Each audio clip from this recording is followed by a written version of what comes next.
Hello guys, welcome back to Maison African Motives, still on engineering science N3.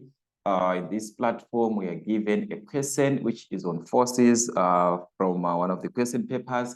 That was actually April 2018.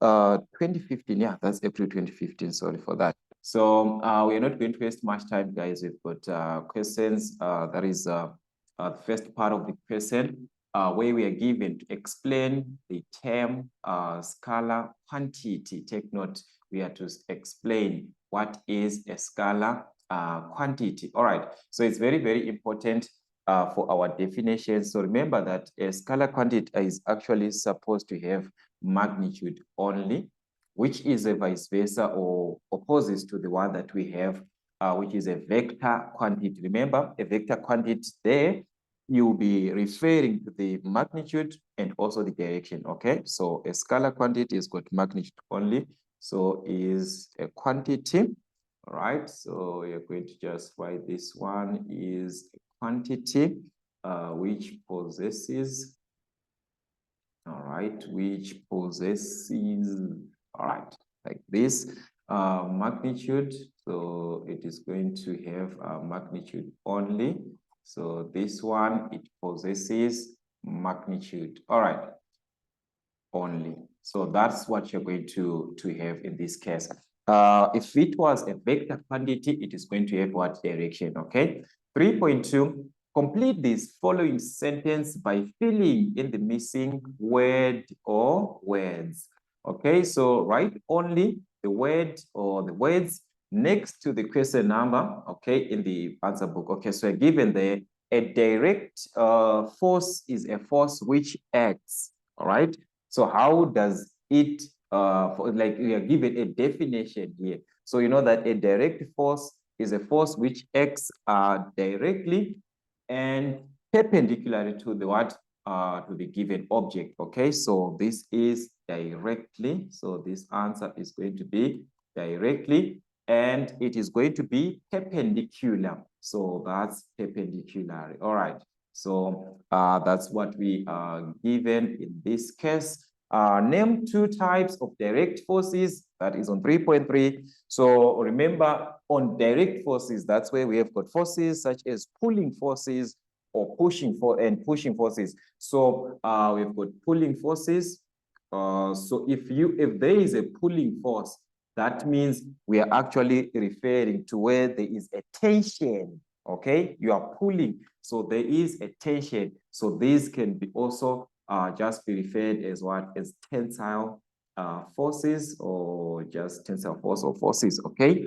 Then for the one that opposes pulling, that is be a pushing force. So if you are pushing together, that is a compression, all right? So that is going to be a pushing force, which we can just express as the compressive, where there is compression. So these are compressive forces, okay, or pulling forces. So these are the two examples that we have on direct forces. That is what is required in our syllabus, guys.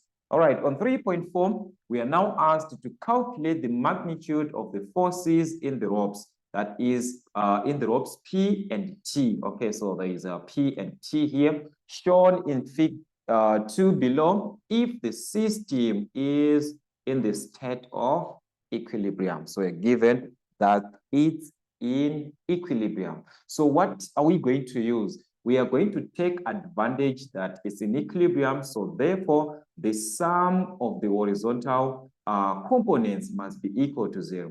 The same thing, the sum for the vertical components must be equal to 0. So this can enable us to calculate whatever that we want, or we can just use the idea of what? The forces that we have on the left-hand side. So if we are referring to horizontal, remember this is horizontal. So it's either we are referring to what is on the right side or what is on the left side. So we are simply saying in this case for horizontal, the sum of forces which are to the right is supposed to be equal to the sum of forces which are to the what? To the left. So this is sum of forces, sum of forces. So if you add all the forces, which are on the right, they must be equal to the one that are on the left, okay? All right, so we're going to start with this part of the horizontal, all right? We're going to start with the horizontal, so let me just change this part a little bit. Sorry for that, guys. Just to change this part here. All right, so let it be on all pages. Okay, so like I said, you're going to start with the horizontal. So let's just shift here. So on the horizontal components, that is horizontal. Horizontal, sorry for that. That's the horizontal components here. We shall have our values being taken from what? From the cos of theta. Remember, anything that goes to the horizontal is going to be affected by what? By cos of theta. So here, remember, guys, also that each force that you have is supposed to be from the point here, from where these forces are intersecting, okay? So you're going to take your forces from there. But the 800 is pointing to the intersection. So you're going to just continue with this force of 800 direct now as it is in the horizontal. So this is going to be this side as 800 Newton. All right. The same thing with the P here. The P is going to go, it's facing into, so you're going to take it outside like this. So you're going to have our P taken outside. So you just continue with that force as it is. So this is going to be our P. All right. The same thing with T. T is facing this direction. So you're going to continue with this T upwards. So this is going to be T upwards, direct as it is, but now we represent it upwards. All right. So this is going to be our T. All right. There's something that is taking place here. Now we need the angles that are between these forces. Okay. 800. It's a straight horizontal, this one. So there's nothing that we're going to affect. We know that it's a direct horizontal, so we're not going to affect anything. Then here, there's a direct vertical from T and a direct horizontal. So these two, they meet at 90 degrees. So that means this is a straight vertical. All right, so this is a 90 degrees. All right. Then what about P? P in this case, we need the angle to the horizontal force, okay? Your angle is supposed to be between the force and the horizontal. So you have to find this angle between the force and the horizontal. All right.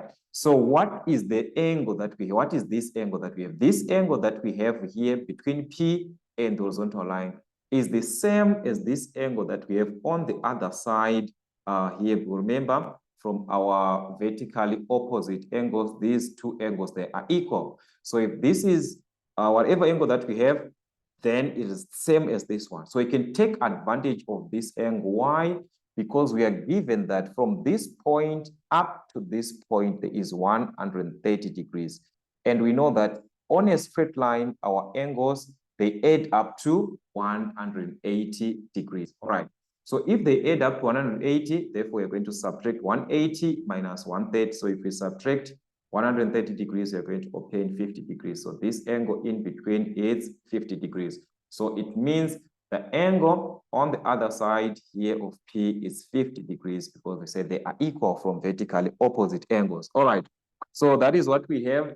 And from this information, I think we can formulate our equations.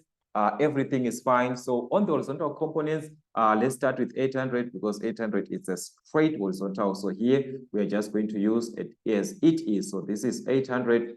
If we want to use the angle at this point, will be at 0 degrees. So remember, you count your angles from this point, 0, 90, 1, and so forth. So you're going to write as 800 cos of 0, which is going to be just 800. So there's no need for us to write that cos. But if you want, you write it as what? Cos 0. All right. So we move on to T. T is a straight vertical. It's in the vertical. So there's nothing that we can do. It's a straight vertical because this is cos of 90 degrees. So it is going to be a 0. Remember, cos 90, that's 0. But we're supposed to write it as T cos 90 degrees. Remember, I said the angle is taken between the force and the horizontal. And this is the angle that we have here, which is a right angle. All right. Then we move on to P. Remember, this 800 is no longer in use. We have used this 800 this side. Okay, the same with this P, we have used this P this side, so we are focusing on this P here. So this is P to the horizontal, it is going to be P cos. Remember, we are dealing with cos. So this is going to be P cos 50 degrees, the angle between the force and the horizontal line. So that's 50 degrees, which is supposed to give us a 0. Or we can use another concept. So the other presentation is you could have just taken as the forces to the right should be equal to the ones on the left. So if you are using this concept, this is what you do. You just take this 800, which is on the right side. So you are simply saying 800 is equivalent to the one on the left-hand side. So on the left-hand side, we've got P cos of what? So this is P cos of 50 degrees. So this is what we could have just worked this question like to say these two, they are equal. All right. Also on the other issue here, guys, this is not supposed to be a positive. It's supposed to be a negative. Why?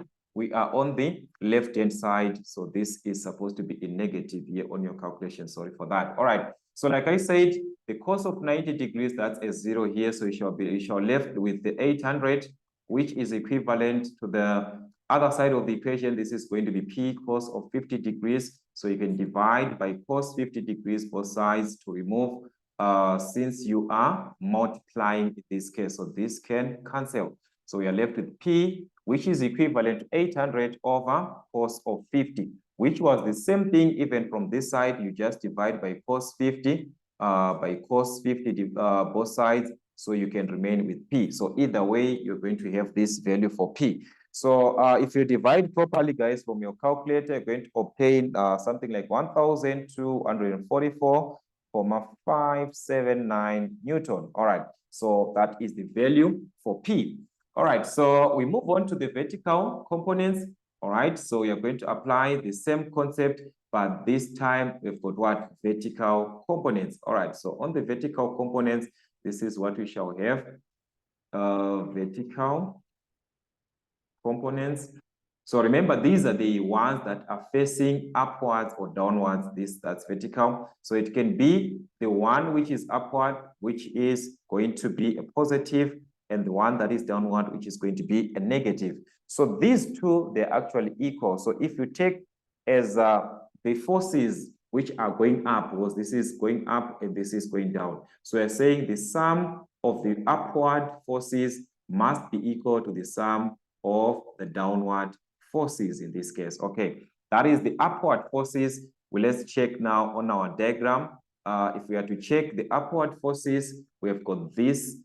Here we do not have any. This can never face up. So this 800 is totally out. Okay, then T is directly facing up. So we are going to have T, all right, which is equivalent to the ones which are going down. So this is going to be T here. So we shall have T is equal to, on the downward forces, we can see that there is a one which is in the down, or on the downside here, or below the horizontal, below here, that is the downward. So we've got P, which is now back to this side. It's in the negative region. So if you say they are equal, you don't write this negative. You only write a negative if you are presenting sum of vertical. That's where you write negative P, okay? But here you're going to just take as it is, which is P sine. So take note, this is vertical, it uses sine. So it is going to be P sine of what? 50 degrees, okay? So that's equal to P sine 50 degrees. So you formulated an equation in this case, that's P sine 50 degrees. But in this case, we have the value for P. So to find T, it's just a substitution that you're going to do because already the value of P, we have it here. So we're just going to substitute in this case, which is going to be 1,244,579 sine 50 degrees. All right, so that's you guys and your calculator. You're going to obtain something like 953,403 when rounded off to 3 decimal places in Newton. So that's how you were supposed to apply this concept, guys, to calculate the value of P and T, which were given as unknown. Okay, so let's check the other part of the question and see what we are given, which is on question 3.5.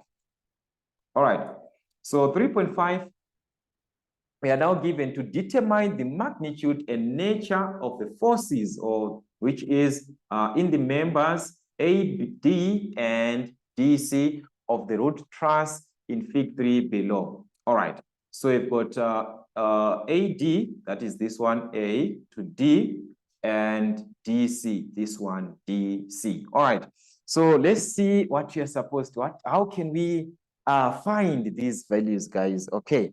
I want us to check something here. We do not have these forces A and D. Okay, we only have the force here at what? At point C and at point B. And these forces, they're actually not helping at all for now. We must have this A and this D.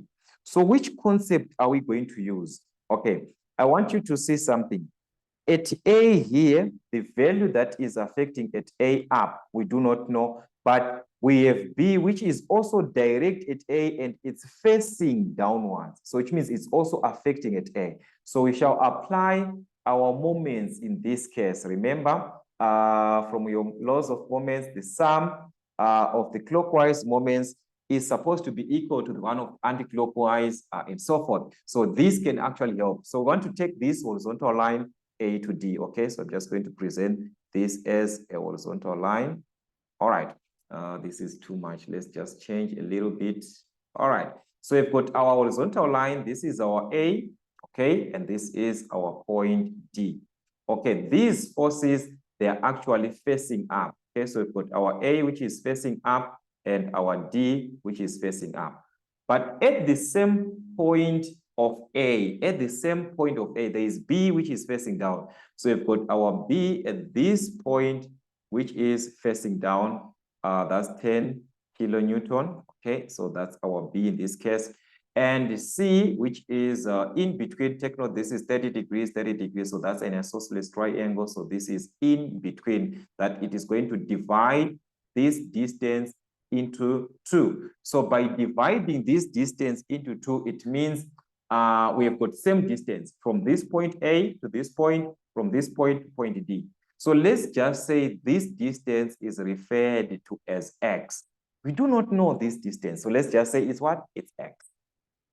All right. So how can we find the values of A and B? So it means from A to D, the distance is going to be 2x. Remember, we said there's equal distance from A to this point, C. So the whole of this distance can be given as what? As 2x. Okay, so now let's apply our laws of moments, starting at point A and ending at point D. So you can now ask yourself, which side are you going to focus on, or which force are you going to neglect first? Then you work with another one, okay? So as for me, I'm going to start by taking moments about A, all right? So moments about A. So about A, we are going to notice that D, going back to A, this is our D. So D back to A is moving in this direction. And what is this direction? That is anti-clockwise, all right? So D moving back to A in anti-clockwise, we can formulate now to say the sum of the anti-clockwise moments is equal to the sum of the clockwise moments. So D back to A, that is D times a distance of 2x. So this is 2x, or just 2, because this is 1 and this is 1, or x and x, okay? So we're going to have D times 2x. So it's D times 2x. Which is equivalent. Okay, before that, let's check, do we have anything in the anti-clockwise? C is moving this way back to D, which is clockwise, and A is direct. I mean, this B is direct at A. So we do not know the direction. Is it going to be clockwise or anti-clockwise? But what we know is that there is no movement. Like it's at the point A. So you're going to multiply by 0, because we do not have a distance from that point to A, because it's a point of what? Of contact. So that part is not going to affect us in this case. Okay, so we are going to equate this to the clockwise moments, which is 20 back to A. So 20 is moving x meters back to A. So this is x. So remember, if you're going to divide here to find D, this X and this X can cancel. So to find D, we divide by 2 by 2. So that means this can cancel. So our D is going to be what? 2 into 20, that is 10. So D is going to be 10 kilonewton. Okay, so we have our D in this case, which is 10 kilonewton. Remember, this person is not on moments. So for us to go back and say moments about this, we can even apply the concept to say the sum of the forces which are going up is equal to the sum of the forces which are going down. So this can help us to find A. So to find A, we can simply use that. The sum of the forces which are going up, that is the upward forces, is equal to the sum of the forces which are going down, which is the downward forces. So up, we are referring to A and D. These are the ones that are facing up. So those are the ones that we are referring as upward forces. So that's A plus D must give us the sum of the forces which are going down. That is our point loads. That is 10 plus 20 there. So 10 plus 20, that's a 30. So this is going to be 30. So we have the value of D. Remember D, we calculated D, we obtained 10 kilonewton. So A is going to be 30 minus 10. We just transpose, which is going to be 20 kilonewton. So we have the value for A and the value for D. All right. So let's get back to our diagram now. Our A is 20 kilonewton. All right. And our D, that's 10 kilonewton, like that. Okay.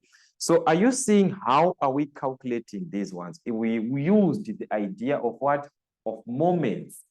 But now the question is, we are supposed to calculate the members A, D, and DC. So let's start with AD, the member AD, which is, remember AD is a strat. So this is a strat. And the member, okay, that's AD. Sorry, we are referring to A to D. This is a tie because those ones will be facing other way. That's a tie. Then the other one is what? It's DC, okay? DC, which is this side. So this side is the same as this side. So this is a strat. So this is where we have a strat here. So how are we going to calculate these, guys, okay? How are we going to calculate these? Using the idea that AD, if you are to check AD in this case, it's in the horizontal, okay? CD, this CD or DC can be taken from the vertical because we can relate this as an upward force because it's going to be taken down from the angle of 30 degrees if we take it like this way. So we can represent as a vertical force. Okay, so I want you to take note with this force that is at D, this one at D. I want us to take that one at D because we are representing what upward forces. So at point D, we are going to have something of this nature, right? This is our D here. All right, let's present this nicely. This is where we have our D, and in between D, there is an angle of what?